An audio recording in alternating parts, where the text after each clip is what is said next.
first time together. Thank you. And I will pick up with the first agenda item this evening. I'd like to present the draft 2023-2024 calendar. We did find one error on it from when it was sent out on Friday. And that is at the bottom right, we have to identify the Northern Lehigh School District official local school district holidays. And for us, that is going to be November 27th, December 26th, 27th, and 28th, and then March 29th. The draft that went out on Friday said April 1st, but it should really be March 29th as the holiday that, like, kind of no matter what, we will not open as a school district. That is the only change to the calendar this year. Different from last year, we worked in 3 Act 80 days. Those are the days that are in the kind of brown, orangish color, being September 22nd, February 9th, April 12th. Those are days that the children will not be in school, and it will be for professional development and data dives with the faculty and administration, but it's still encapsulated with that 180 instructional days, 190 work days. So any questions on the calendar as presented? Pretty much mirrors last year, except for we built in 3 Act 80 days. Okay, if there are no questions, comments, or concerns, then do I have the board members on the committee's support to take it to the monthly board meeting Monday night? Yes. Okay, then it will be on the agenda. Next, Dr. Stoker is going to talk a little bit more about the Act 80 days and the purpose of those, although I guess I kind of mentioned it a little bit. That's all right. Thank you. So as Mr. Link said, the orange days that we've added in are Act 80 days. Essentially, we took the months that did not have a professional development day and we made a day within those months to have professional development. Again, they count towards the 180 student days, even though the students aren't here, but they do not count towards the 900 elementary hours and 990 secondary hours that are needed for a school year. So within that document that's attached, there's a breakdown of each of the buildings and what their current schedules look like and what their new schedules will look like with those Act 80 days in there so that you can see that they do meet the minimum requirements. The only difference really at the elementaries that you will see is that they currently have 5 parent-teacher conference days, which are early dismissal days. Moving into the new schedule with the Act 80 days in order to meet the 900 hours, we'll be taking one of those parent-teacher conference days and it will happen on one of the Act 80 days. It'll mainly be on the one in April, on the 12th. There will be parent-teacher conferences that will happen and then the remainder of that day will be professional development.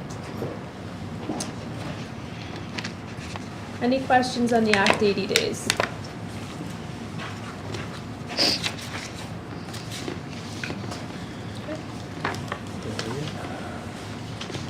All right, moving into the next agenda item, we have a dual enrollment grant. The Pennsylvania Department of Education has put out a dual enrollment grant.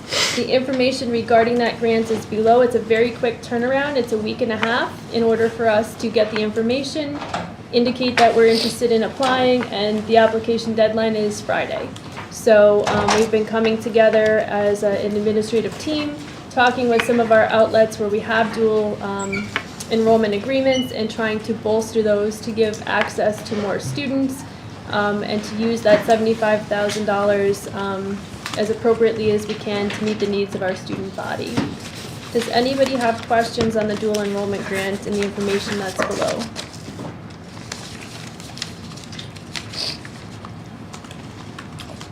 Okay. We will come back and share more information out with you as that gets formed better by the due date of Friday. The next item we have on the agenda is standards-based report cards at Peters Elementary. Mr. Schneiderite. Good evening, everyone.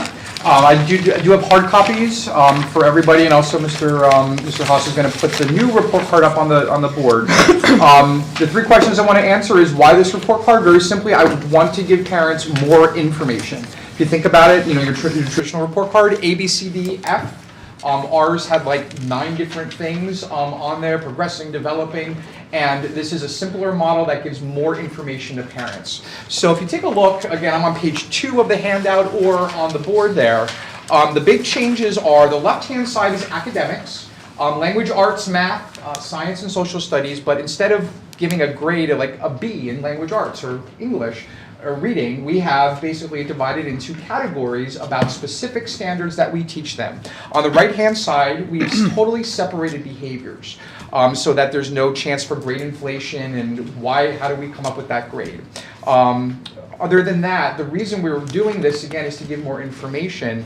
There is going to be a separate sheet shared at home with parents that, since we're reporting on standards based on what the students have been taught, we're also giving them sort of an outline in first marking period. Because what does it mean to a parent, reads and understands grade level phonics? Well, we're going to tell them, here's what we've taught your child in the first marking period. Here are the specific things. And this way, when we go in the conference, the meaning and the thing that we hopefully will change moving ahead. I've been to so many parent-teacher conferences where you spend 19 to 20 minutes trying to explain to parents what the child knows, where they're struggling or successful. We're hoping to give them their information through the report card and be able to have a conversation at the parent-teacher conferences of, we know what's going on, let's highlight it, and how can we work together to come up with solutions. So, this was all shared to you previously. I'm not sure if anybody has any direct questions. No, I think it's great though that you're making it easier for the parents to understand. There was so much out there. And this one, the key is proficient, approaching proficiency, and below proficiency. There's not 9 different things. Yep. So, simple, straightforward, but we also didn't want to overwhelm parents. There are some standards-based report cards that are like 11 pages. 1 page, simple and straightforward.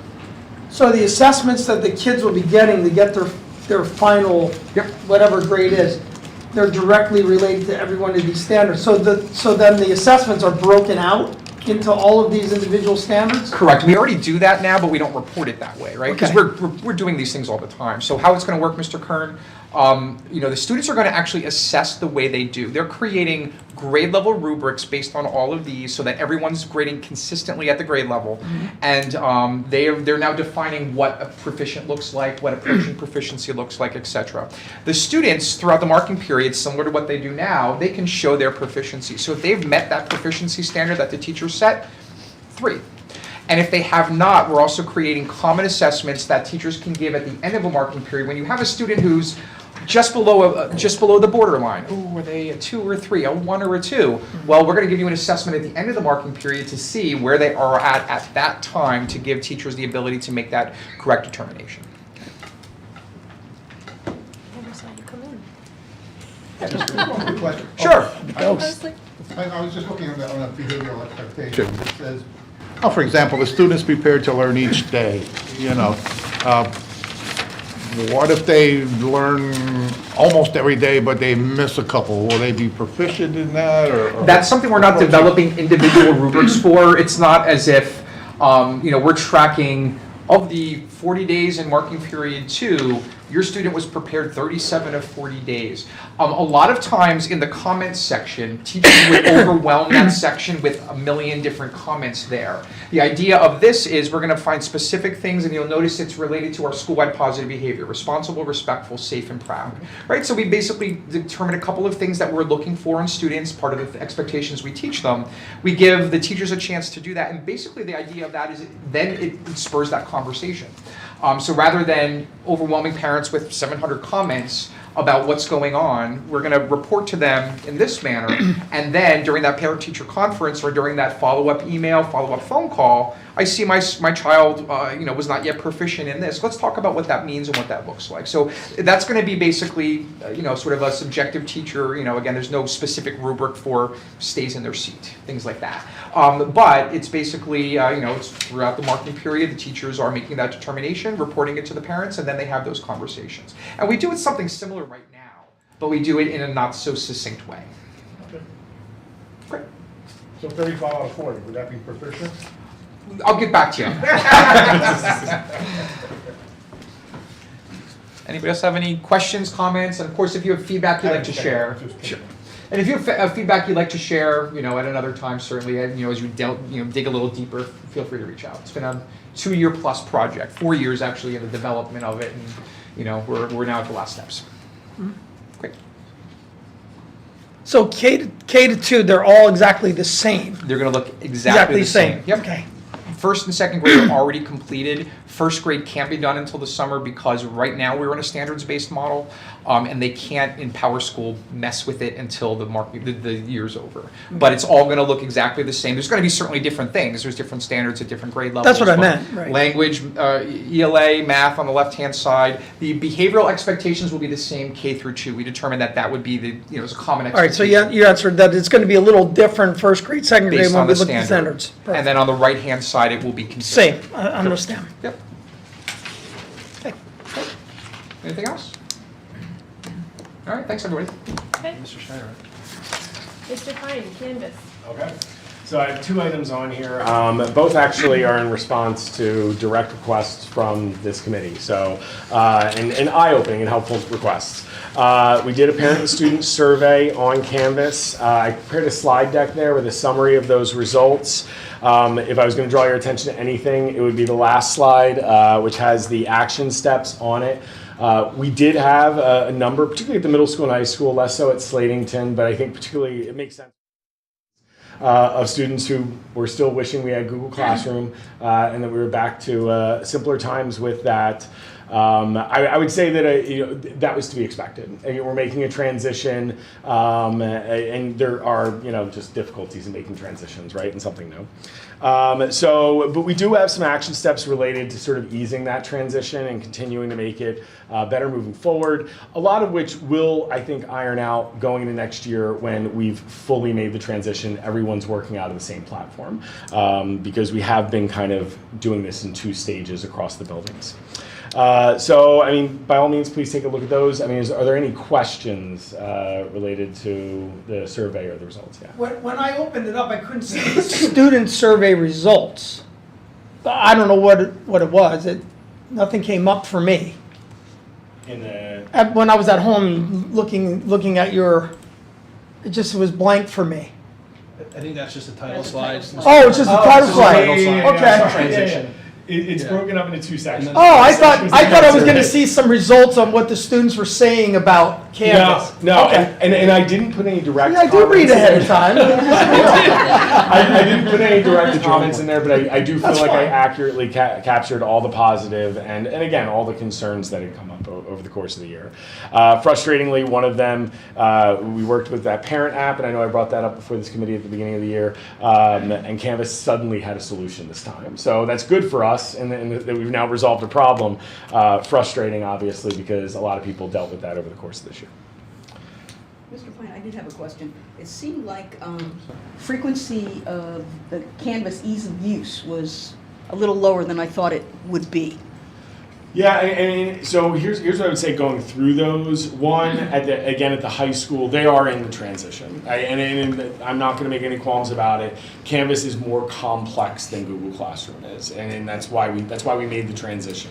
It's going to offer us the ability to do a lot more, but that also means that it has some additional stuff to get used to. 3.11 out of 5, we'll keep an eye on that because I definitely would like to do this again and find out how people feel as we continue to make that transition. The middle school is probably the school that's most likely, they're straddling between 2. There are teachers who are using Google Classroom and those who are using Canvas. And I will say that one of the frustration points that came up on the parent survey was just that, we're seeing both. And that, again, will be resolved going into next year because we will be 100% on board using Canvas. The other thing that did come up was a lot of stuff with that parent app. I think that caused a lot of frustration, which really impacted our numbers. The comments seemed to bleed that out, that people were really, really frustrated with how that went at the beginning of the year, and understandably so. It took a lot more time from us than we anticipated it would to get everyone logged onto that app. Again, that problem should be resolved. Canvas worked out a workaround so that people will be able to just log in like normal now at this point, and we're going to communicate that out very soon. We got that resolved last week after we went over these results. And then, the other thing I'll say is that at Slatington, the satisfaction level is around 4 out of 5. And if I was going to attribute this to anything, the youngest students are probably those who are most agreeably adaptable. The ones who just, the teachers are saying, this is what we're doing now, and they're in there and they're doing it, and there's a little bit less friction and resistance there. If I could sum it up, that would be my understanding. As we used to say, change equals work, work equals pain. So, change isn't easy, but I think it's a good transition, and we knew there would be growing pains going through this. So, obviously, it's a big change in the process of what we've been doing, so. Yeah, and I mean, if I'm reading the comments right again, that last slide with the action steps, I think speaks to things that we're immediately planning on getting in place so that those pain points go away. Okay, so you're gonna give the kids more education going That- forward, that- not waiting. That is actually one of the bullets, is to make sure, particularly at the secondary level where they have different teachers, that we come up with a systematized way to make sure that the students at the beginning of the year know how to use all the functions they need to know. At the elementary level, again, that might be easier because they have the same teachers throughout the day, so there just is that built-in consistency across a grade level where they're using But you're it. gonna do something for this year for the kids that are having difficulty? Well, so we've put things out. I think that honestly, like the best thing that we can do is really plan for the beginning of the year to make sure that they all know how to use it.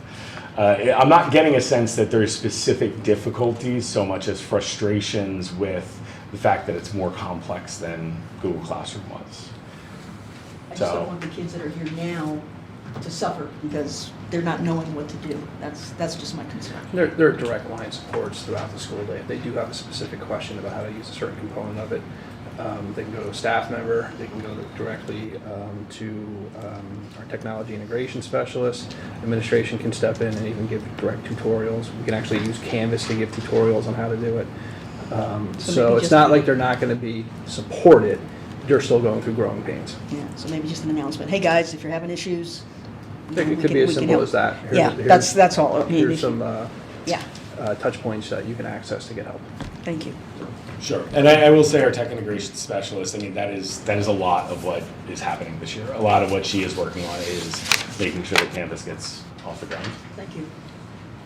So, the second thing I have on there is per Mr. Kern's request. So I don't have people here to present, but I thought this was an efficient way for everyone to be able to see from a couple of teachers how they're using Canvas, what that looks like, what their insights are into why we're going in this direction and how it's helpful.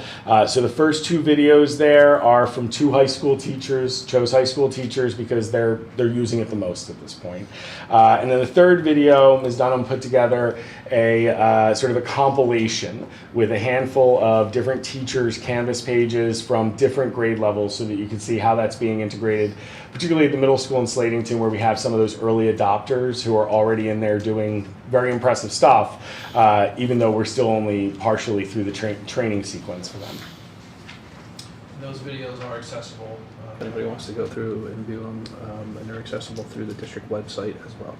And I hope the school board does take a chance, and I watched all 3 of them. Actually, I watched Chris Barnes' several times. The reason I wanted the staff to be here is because when you showcase your own work, there's more ownership, and you can really explain the nitty-gritty and details. I was just interested that the board was educated on what we're actually doing, not just for staff, but for kids. The organization of the whole thing, if you really watch that, how easy it is for students to manipulate in that platform. It's so simple. And for staff to, put out the homework or put out tutorials. When parents are even confused, they could go to their child and say, click on this a second, and there could be a tutorial about what is to be done. I mean, we've only scratched the surface on how this can help as far as communication as well as education. But as a first glance, it's very impressive. You can tell the people who really embraced it and are all in. I mean, job well done. And that's the only reason I wanted staff to come in, It's a face-to-face is always more powerful, but this is an efficient way, and I agree. So I hope the board takes a chance and takes a look at those and really sees what Canvas can do. I mean, the possibilities are limitless. I think it was a good move for us. I watched the first one, Mr. Barnes, like 3 times also. So. Yeah. No, I'm sorry, Mr. Bennett, yeah, because I thought he was great with the way he showed what he can do in the future as far as some of the things go. I thought it was great. And I will just, in conclusion, say that Mr. Bennett, and Mr. Barnes as well, but Mr. Bennett and I have had many conversations about the power of Canvas and the ways that it can change the way that learning happens. So it's very exciting. And our kids are using technology to learn, so it kind of fits in with that whole platform, that's all. Thank you. Anything else for the Education Committee? I think sorry I was a couple minutes late. All right, we will close and we'll go to, where we have policy. Policy.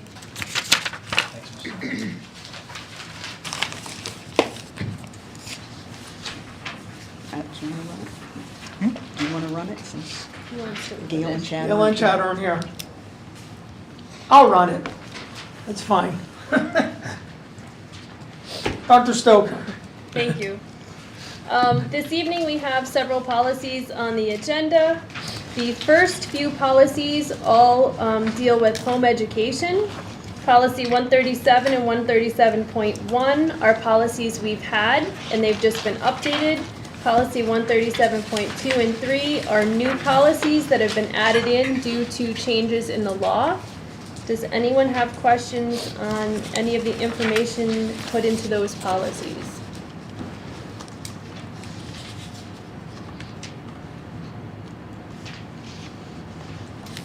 Okay, hearing none, we will go to policy 200, which is enrollment of students. This, again, is a policy that we had that has been updated. Does anyone have questions on policy 200?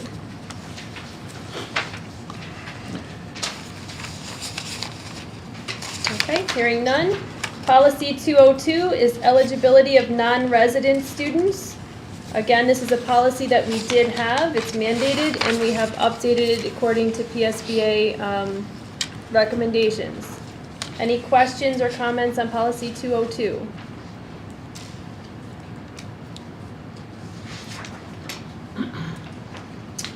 Okay, hearing none. Policy 251, students experiencing homelessness, foster care, and educational instability. That's a new category within how we identify students. So that policy has been updated pretty substantially. Does anyone have questions or comments on policy 251? I read something in here about, let's see, where is it? Waiving specific courses required for graduation under certain circumstances. Correct. Can you say what that would be? Sure. So we could have a student who comes to us experiencing educational instability. So that means maybe they had 3 district changes, 4 district changes over the course of their senior year, let's say. And maybe they've been in one district for part of a quarter, another district for part of a quarter, and so on until they get to us. They would not really accumulate credit for that course, so we can try to backtrack that as much as possible and try to give them credit for that course and the work that they've done. It's to ensure that students can get to graduation on time, but we really have to do some digging to make sure that they're... It's a lot of work. It is, yep. So coincidentally, in next month, April, the second half of next month, we are going to have our monitoring for homeless students, and most all of these policies will be reviewed during that monitoring. Kind of similar to like the special education monitoring that we go through, so it's timely that we're going through these updates now. And a big push is supporting students with educational instability, whether it's homeless, children placed in foster care, migrant children. We want to remove barriers for those students to obtaining a diploma. And you're just gonna have a lot of work to do to get that information. That's just concerning. Yes, yep. We're going to try to do our best for students because, those are the students who are most vulnerable. Thank you for explaining that. I just wasn't sure what that meant. Sure. Okay, and I believe that's our last one on the agenda. So if I can just quickly call the question, do the board members on the committee support those policies going to first reading? I do. Okay, thank you. Hey, that closes policy. Moving on, technology. I wanna make two statements. Oh, okay. First of all, technically, you're the chairperson of this committee, whether you know it or not, because you're not on it yet, but you're gonna be appointed, and the other two aren't here, so you're here, so you're the chairman, so you have to close this committee There meeting, you go. okay? And Uh, I closed the meeting. Job well done. Okay, and I just want to ask the board members that are here, okay? We've obviously changed the venue. We're doing it very much different the way we used to. Are you comfortable with this situation? And before we got done in a hurry, are you okay with doing it this way? I'm looking around for input. You're okay, you're I okay? reviewed everything prior, so. Yeah, you got to do your homework, but, you know, Yeah, you know what, I love getting it, to doing that and then not having it duplicated here. you don't want, yeah. That's the- Like I said, I don't like people reading to me either, it drives me crazy. And, but, I- yeah. and I know you guys can't always, say things, but I think from our perspective, it's a great use of time. That's all. And I would think with some of our bigger ticketed items, though, we would It's gonna need take more discussion and more of a chance that we're not here to get out of here in 15 minutes. You know what I mean? That's my only concern about speeding through things, is that you're gonna miss questions, or somebody might say something and I'm gonna go, now, wait a minute, I never thought of that. So that's what scares me. Even with the whole Canvas thing, I would have liked us to watch a video together, to be quite honest with you, so that we could kind of go through. Because if you don't know what you're watching, you don't know what you're watching until maybe somebody would explain it a little bit differently. That's all I'm trying to say. I don't want this to be a race, this is our time to absorb information so that when I go to the board meeting, I'll be able to vote on something that I know what I'm talking about. And sometimes I don't, I'm being quite honest. I definitely did appreciate those videos. As a parent, I really learned a lot just from that little bit. And I think a lot of people in the community, it being that they'll be available, that's a great thing for everyone to be able to view. It helps us as parents to know what is actually in that, program. if it wasn't gonna be posted, I'd say, do it for the record because you're getting recorded, but like you said, it's on the website. But I agree with you, Bob. If we need to take time for something, we'll do it. Yeah. But, I just don't want us to get all caught up in speed and no, forget about the quality of what we're doing. absolutely. And I would remind you, anyone has the right to ask a question anytime they want. We've had several questions tonight, and if you want to dig deeper or dig down, whatever, we certainly can do that. I'm just trying to get that balance, and I don't know where we are yet, so. I understand. Working on it, okay. All right, she's closed that meeting. Yep, I'll see ya. Definitely. Have a good night. Thank you. Okay, Mr. Green, would you like to open the Technology Buildings and Grounds Committee? I guess that would be Donna. Okay, we will open the Technology Buildings and Grounds Committee. This is really hard work. I know. Greg, hi. Welcome, everyone. The first agenda item is GPS and routing software for transportation. Talked about this several times at a couple other buildings and grounds meetings. Took a little while to work through reviewing 3 qualified vendors that were apples to apples. All of my bullet points are there. I'm recommending we go with TransFinder software, GPS tracking. It's GPSs on every vehicle we have, all vans, all buses. It's an apples to apples with actually a little more robust system than we currently have. So, are there any questions on it? Does it change the way you view anything? Like, I know they're on the buses of the cameras. Does it change any way in the software that you view stuff? So this software is just for routing Oh, I'm sorry, okay. and tracking, GPS tracking the buses. Gotcha. It is not security cameras. Sorry, thanks. Separate program. So, are there any other questions? No, you gotta do what you gotta do, so. All All right, hearing none, this agenda item will be on for Monday night's approval. Next item. It's purchasing electricity for the next coming years. We did lock in pricing for our two flashing lights out at Peters. That does hold us a place in the Provident bid to purchase more electricity if we would need it. And we have gone back to WGL Energy, who is our current provider, and asked them to give us a one-year contract to get us through out of Peters, which would carry us over to next June 30th of 2024.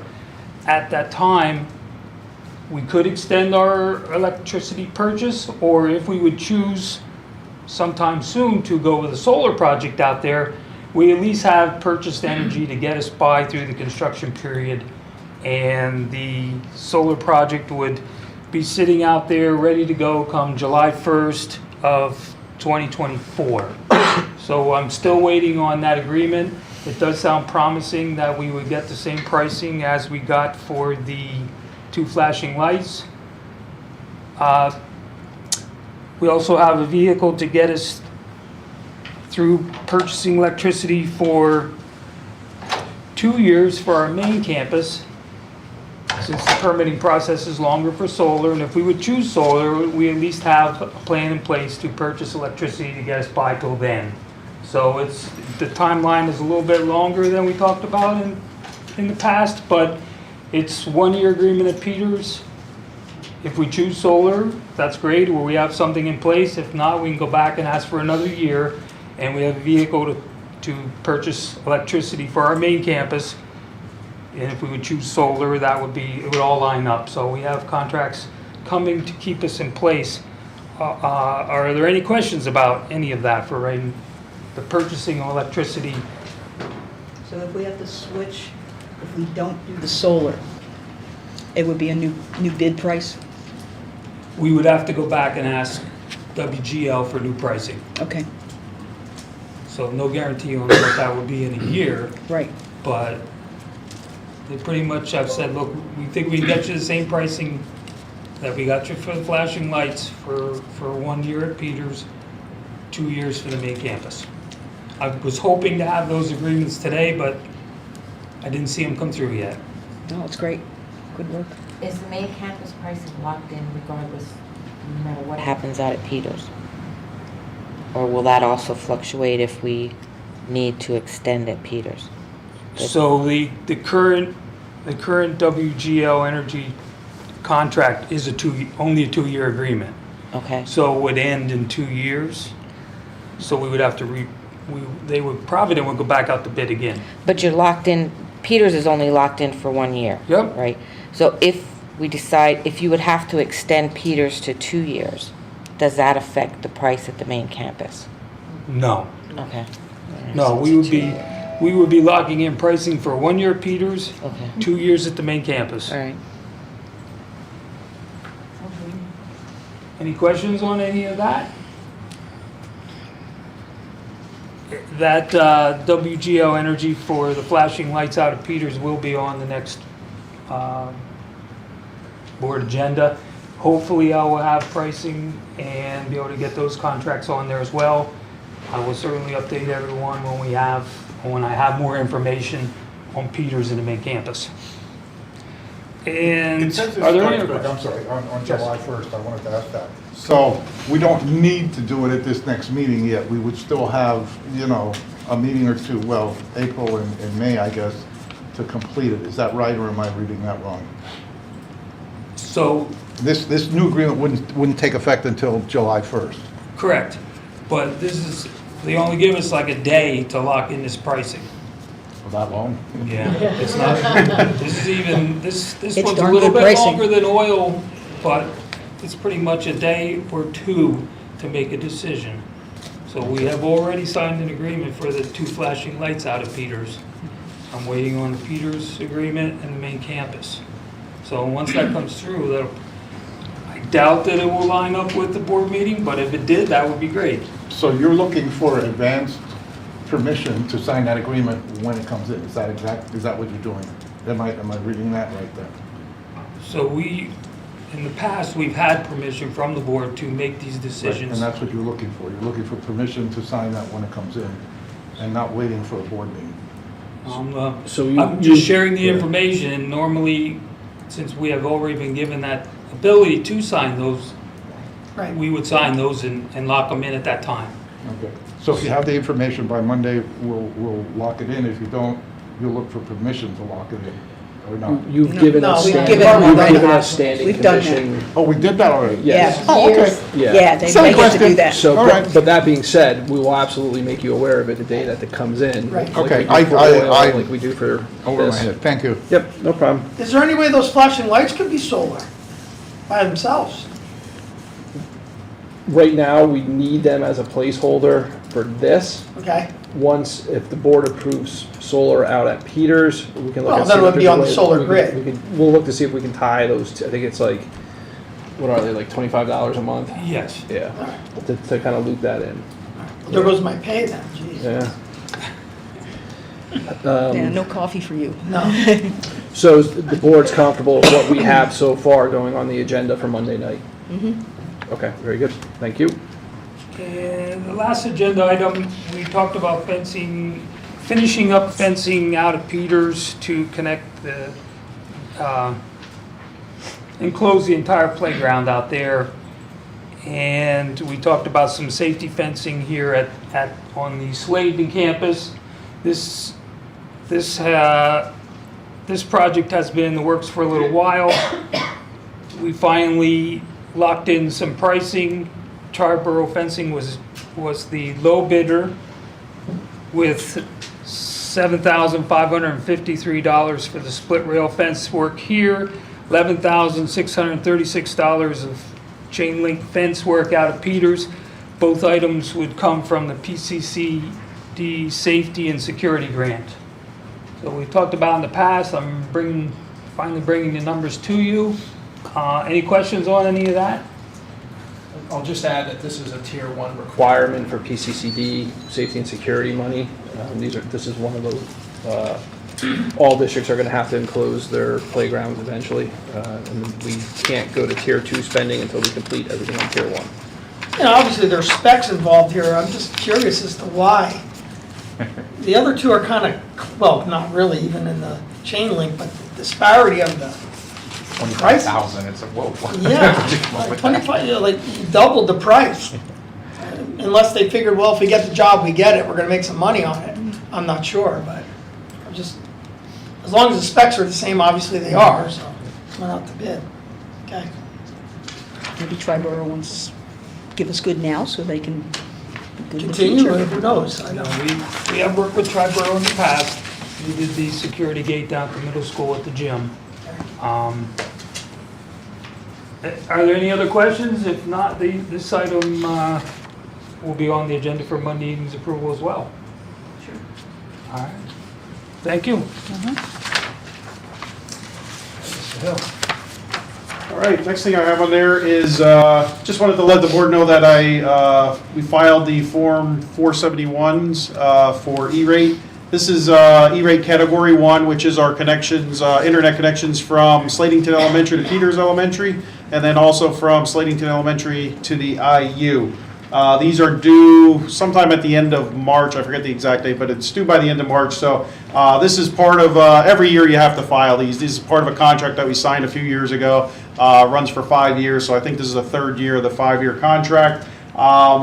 And the biggest thing to note here is now that we participate in the CEP program, it looks like E-rate is going to increase our discount, which is good news for us. From right now, we're at a 60% discount. It looks like we are likely going to be in the 80% discount range, which means that we're going to be to the good, so we'll save some money. So that's really all I have about that. Does anybody have any questions about the E-rate? No, sounds like the free lunch stuff is helping Yeah. many ways. Okay, that's all I have. Thank you. Thank you, Mr. Hill. So we'll close for technology buildings grant. If anybody has any questions? No? Okay. Then we will go into the Finance Committee. Mrs. Fink. Okay, the cafeteria update. So today I was supposed to have a check presented from Giant. We did have to postpone that because they didn't have the physical, like, large check to come yet. So in the next week or so, they said they'll get that to us, and I have no idea how much the amount was. Last time around, it was like $3,400 that we applied to the negative meal accounts, so we're gonna plan on doing the same thing this time around. So that program's officially over. That ended at the end of February. There is an expense coming for our high school dishwasher. That's gonna end up costing us about $1,900, give or take, because the motor for the dishwasher went. And yeah, Greg, I just know the engine part has to be basically reconstructed and electrical and all this stuff. So rebuilt. So that was our best price that we got when Greg looked into, different options for that, which hopefully will hold us out for a longer period of time now, because I know that dishwasher is definitely in the future budget to be replaced down the line. So, and then I just noted on here that some of our a la carte items, again, you know, food costs going up, couple things like some chips, ice cream, stuff like that that we sell a la carte. I just have to make like minor increases across the board, and now's the perfect time for me to do it because we're switching over to our new school cafe meal account system and doing away with K-12. That will, our go live date for that is April 1st. So we have a month. We're encouraging parents, you know, to start creating those accounts and getting that set up for the smooth transition there. Stephen has been going around school to school with me to help train our staff on the new register system. So we're right in the middle of a lot of training right now. And lastly, we have a new head cook that we hired for Peters Elementary. This will not be into effect until next year, but we have her. It's actually Crystal Buck. She was a cook's helper at the high school. She trained under Tina over there, so she's over. Today was her first day at Peters, actually, just learning the ropes over there and getting ready for her to move into that role at Peters next year. So congrats to her. And that's pretty much it. So as long as you can keep that dishwasher going, it sounds like we're good, huh? Yeah. It's a good thing we have an electrician on board, huh? Yes. Thought that was great. Okay. Sherry, Portnoy? Yep, so last month I mentioned that Portnoy had a data breach, and that data breach, we did receive notice last week, that none of Northern Lehigh's taxpayer information was compromised, so therefore they're not putting out any letters. And that's pretty much all I have to report this evening. We do have our bond refinance we talked about last month. That'll be on the agenda Monday night for approval as well. That we are moving forward with that. If you remember, that's just a quick refi. It doesn't extend that debt at all. It just makes our payments less. That's all that's happening with that bond refi. What was the savings on that again? Around $65,000. Yep.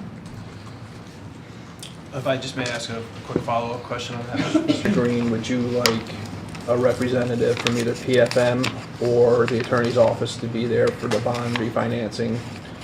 It's pretty straightforward. I think we've heard from them already. They That's my asked if they would perspective. if the board would like them to be present, You okay, Bob? Yeah. without them coming. Without them. Okay, I Okay, will so, let them yeah. know. Okay. All right. Thank you. And then the other thing is copy your lease, but that, Take that one? you can take that one. Okay, yeah, you see on there is a quote for copier lease. Our copier lease runs out. We talked about this in a prior committee meeting at the end of the year. So we received a quote for a new copier lease. So if you looked at that, this is actually a 5-year lease. The Rico copiers have been fantastic, so we felt we could stretch that out to a 5-year lease. And if you look at the numbers that were included in the agenda, it had the current number, which was $5,193.49. And actually, there was another charge in there of $72 from the high school as well. So we were actually paying a little more than that. And then our proposed 60-month lease is $5,064.32. Again, that would be 5 years.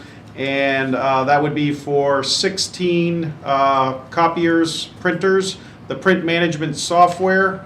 And also, we are going to be switching over to a cloud fax solution for 7 fax lines to kind of streamline that process as well. So that's the proposed amount. So we're actually saving a little money on a monthly basis there. Does anybody have any questions about that? I have a question to the teacher who's here. Any problems with being able to copy stuff or run things off that's needed for your classes? I think sometimes, I just experienced at this building, I know that we print our own packets for, what is it, math and? Yeah, Eureka. So they get hit pretty heavy at this building. But you don't have any issues with being able to get what you need? No, are they gonna be new copiers?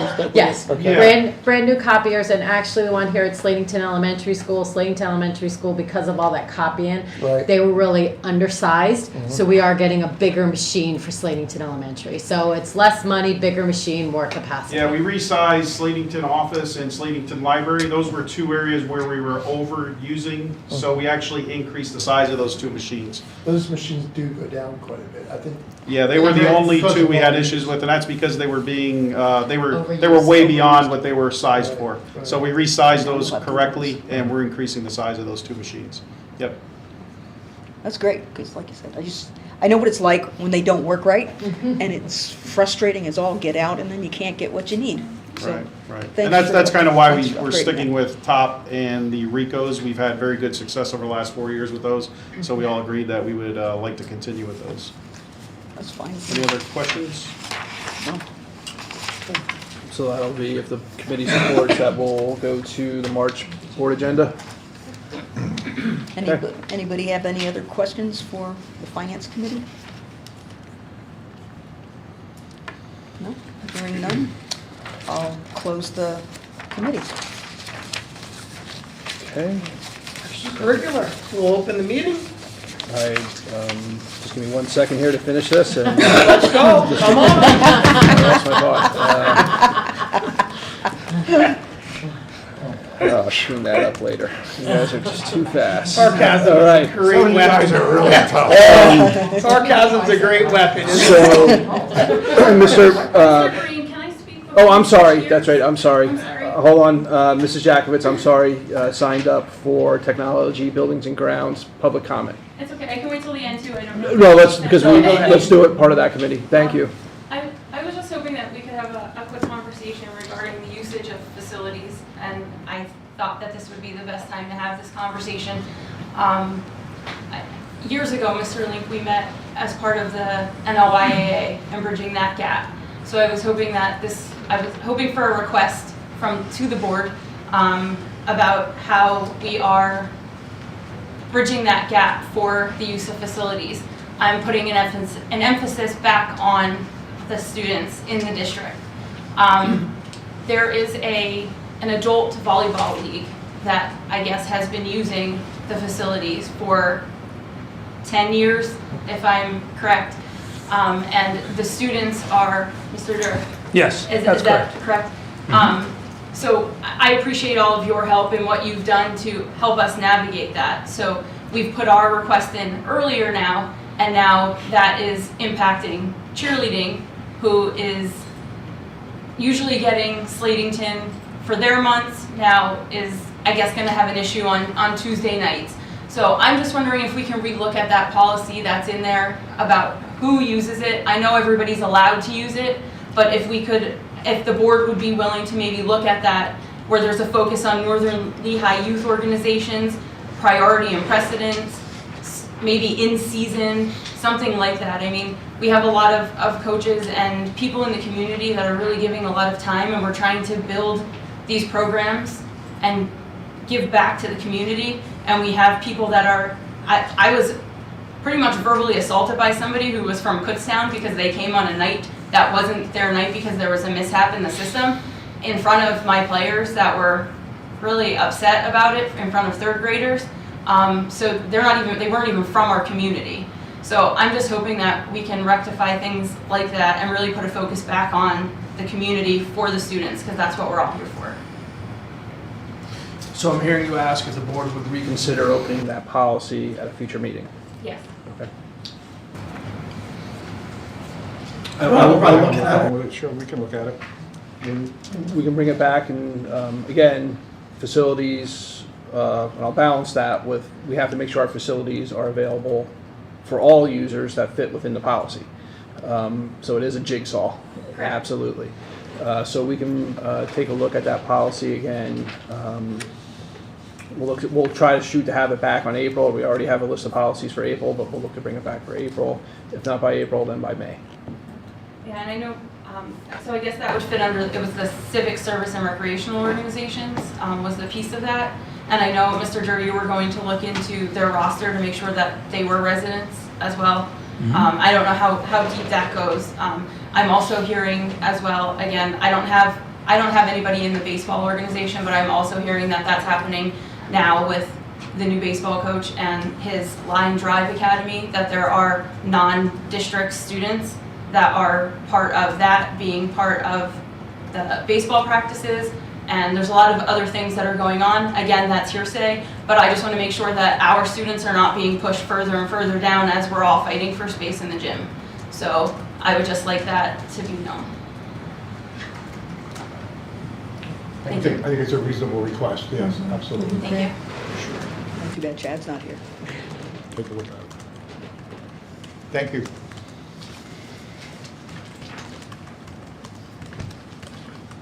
And again, I apologize, your name was on here. Somebody was rushing me. You screwed it up again, Kurt, I'm telling you. I'm following protocol. That's what I'm doing. Okay, so for the ECC agenda this evening, first I would just like, Mr. Geis is currently here, usually here for this meeting, but it's the Winter Sports Banquet or Winter Sports Awards this evening, so he and Mr. Rashevsky are down there. I would like to remind everyone that this week starts our spring musical, The Lightning Thief, the Percy Jackson musical. There is a showing on the 9th, 10th, and 11th at 7 p.m., and then the matinee on Sunday the 12th at the high school. Really looking forward to seeing this one. I know that a lot of our students read these books, see the movies, and so it'd be nice to bring it to our stage in the high school. $12 for an adult ticket, $10 for a 10 ticket, and that all goes to support the Northern Lehigh Little Theater. You can order your tickets on the website directly through our hometown ticketing option. Can I just chime in real quick? Yes, please share what happened today. Yeah, so I just wanted to share that students from Slatington in 5th and 6th grade went over for a play preview this afternoon, and I know middle school was there in the morning. And we saw about a half hour of the show, just, bits and pieces of it, and it looks to be awesome. The pieces that we saw were awesome. So the lightings, the set, the kids, everything. So our kids loved getting over there and getting to spend some time with the high school students, but also I think I heard a lot of them talking about how they want to go see it now. So it's very exciting. So thank you to the high school administration, Mr. Strolls here, for inviting us over, and look forward to seeing the whole thing this weekend. I think that's great. Because normally they wouldn't have an opportunity to do that, and same for the middle school. The fact that, thank you for setting that up. You're welcome anytime. That's great. You get that crossover, and who knows, they may want to continue. And we had a beautiful day to walk over too. So, beautiful day. Thank you, Mr. Briner. Thank you. So our next agenda item is more informational at this point. I'm sure many of you are aware that in the state of Pennsylvania, more and more high schools are offering female girl wrestling teams at the varsity level. Recently, the state just hit its 100th district, 100th high school that is supporting this, which now means that the PIAA will get more directly involved with it and actually start doing playoff brackets for wrestling. We did have 2 wrestlers wrestle some this season. Neither of them completed the season. But boy, that was, I really shouldn't say that. But wow, the fact that we had 2 young ladies, kind of be groundbreakers here, step onto the mat. And if that interest grows, Mr. Geis and I have had several conversations about this. We'll probably come back to the board and say, this may be something that we want to endorse as a varsity sport here in Northern Lehigh School District. Next year, if we do have female students that want to wrestle, we will find matches for them. They can wrestle as independents, and they can even, much like swimming or golf, they could actually make their way into the state playoffs if they are successful going in. So we do have pathways for that, but for a whole team, we're not there yet. Mr. Kern, I know you're passionate about wrestling. If there's anything you kind of want to weigh in on, or All I know is when I coached there for all those years, I had some wrestling managers. They were sisters of some of my wrestlers. They would have been pretty darn good, let me tell you.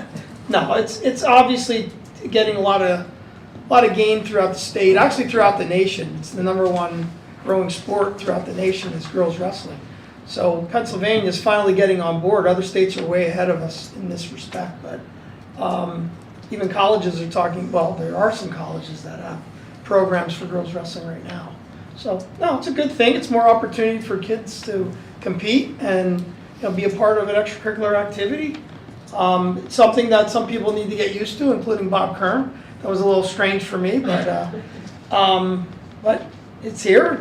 This is where we're at. So I don't know how many females we have interested. I know we had 2. we had one high school, one middle school. Yep. I'm sure the interest will be more intrigued as we go along. So whatever we can do to support it, that's fine. Are there other schools in our league that have girls wrestling? Yeah. I don't know about the Colonial League. No. I know within East Penn, There are. There are. Yes. Do the other teams though have girl wrestlers on their teams? Yes. That you know of?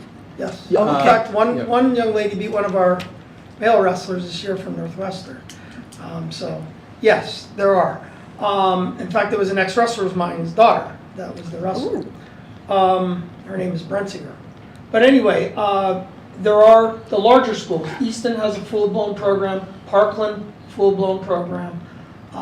There was a very successful tournament this past weekend. I heard that there were over 300 participants in the Lehigh Valley, all female wrestlers from various schools, not just Lehigh Valley, from all over. So it's growing. So stand by, more to come on that. Up next, I'm just kind of bringing something here that we're looking for a little direction on from the committee. We, as you know, most of our clubs do fundraisers to kind of support their activities.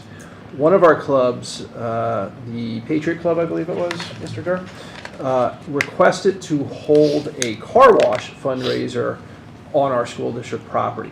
We have not yet done that, where we actually set up a car wash, at least not since I've been here. I don't know. I did one. We did one? When I was a student council advisor here, we used to do one every year. Okay, so recently we have not done one. And the reason why we're bringing it here is because 2 factors.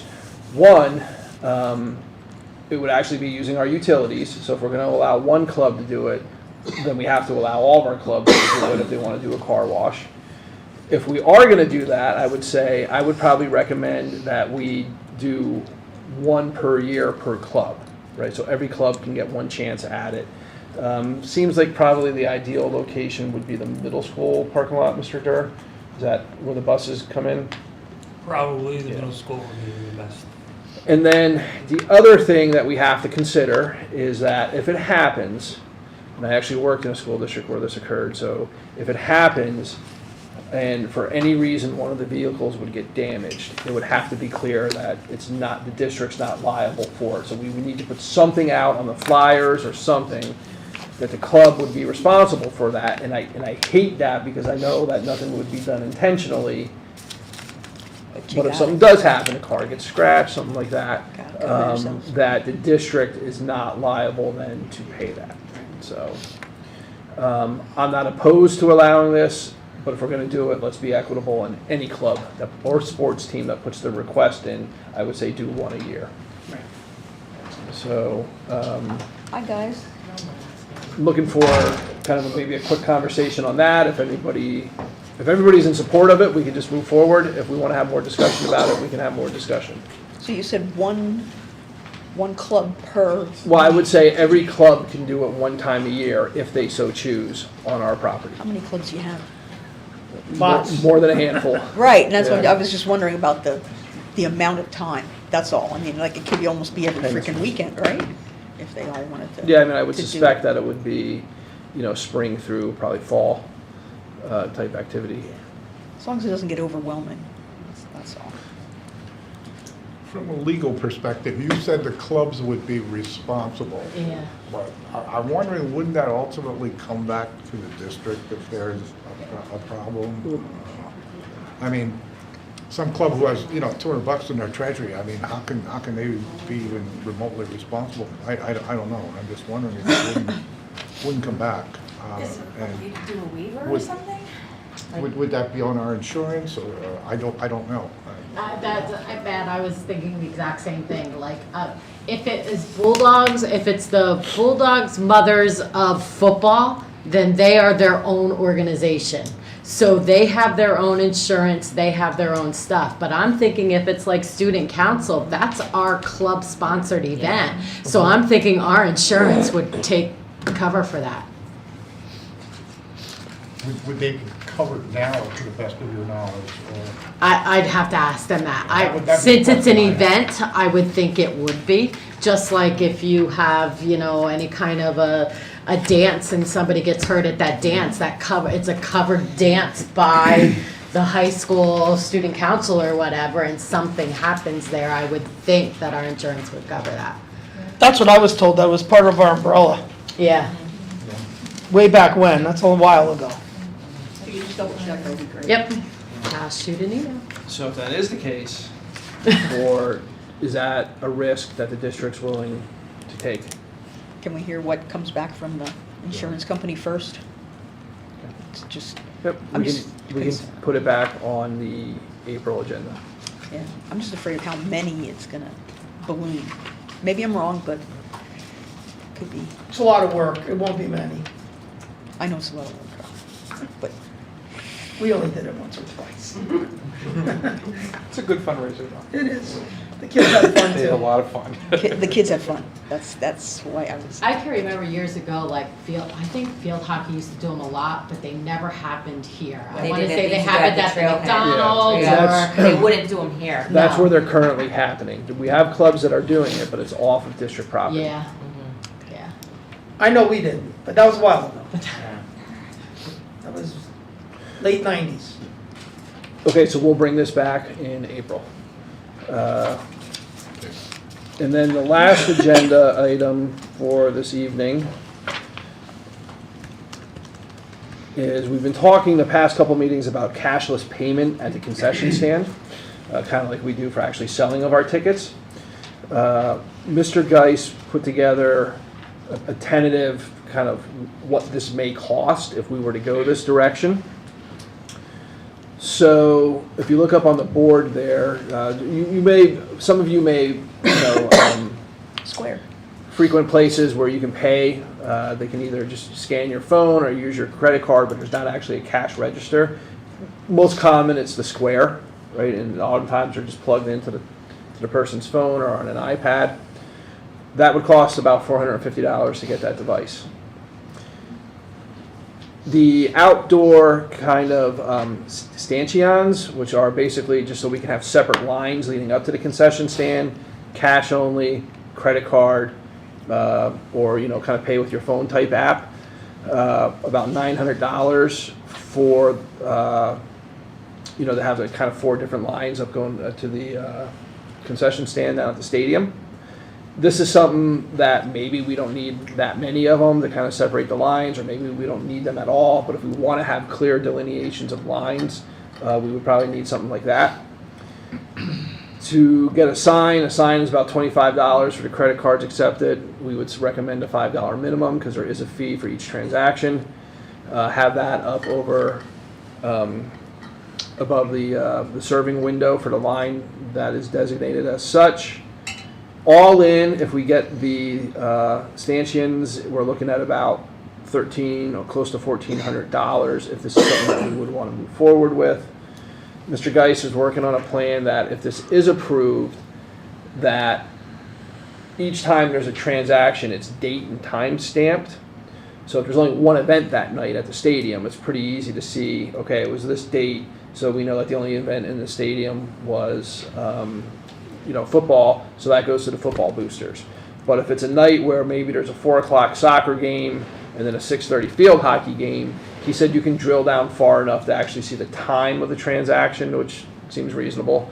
And then from there, a little bit more work, we could say, okay, it happened within this time frame, so then the money goes towards soccer. It happened during this time frame, so then the money goes towards field hockey. So I'm just kind of looking for direction from the committee if you want us to continue exploring this option. It's possible we could even have something set up for later in the spring season. If not, definitely doable by the fall season. What's the percentage that we'd lose on the credit card sales? What did you say it was? I would probably think 3%. It's probably about 3%. I'm not 100% certain. I thought it might be 5, that's why I was asking. Yeah. Okay. It's probably somewhere around 3%. I use 3%. Yeah, it was like 2.5. Yeah, I know you sat through the thing, Mr. Geis. Yeah, it's 2.6% plus 10 cents. Yeah, they charge per transaction. So it's probably around 3%. Yeah. So the cost of burgers just went up. And for a receipt, if your phone's in that system, they'll get a text message right away. This is your purchase price that you just did. I think it's a good way to go, personally. I think it would, that cost very quickly. So More those, workplaces are taking cash. so those costs, would those be borne by the district or by the boosters? The startup costs would come through district budget, because Okay. we would own the equipment, we would own everything. Right. You okay with that? Yeah, we can manage that. Okay. Sounds good. Good. Okay, so what I'll do is I'll have Mr. Green, and actually a little bit, Mr. Hill has been working with this as well to make sure everything's compatible. We'll put a more detailed plan in place, and we'll let you know when we're ready to launch. Okay. Okay? Cool. Is there going to be an agenda item on that? Probably not, because the stuff, everything is so low in price. We typically only do things that are like $1,000 or more. If you want to look at everything as one bundle, we can put it all on as one agenda item, but then itemize it within. I think it would be for the public to know that we've We've done okayed it. Yeah, I agree. that we're We're doing spending money that. to do that. Yeah. I think it That's- makes sense done. I agree. Then we will have an agenda item for the month Put that it we're under ready to financial, launch. whatever. Yep. Yeah, I see. Just don't want it behind closed doors and then they're surprised.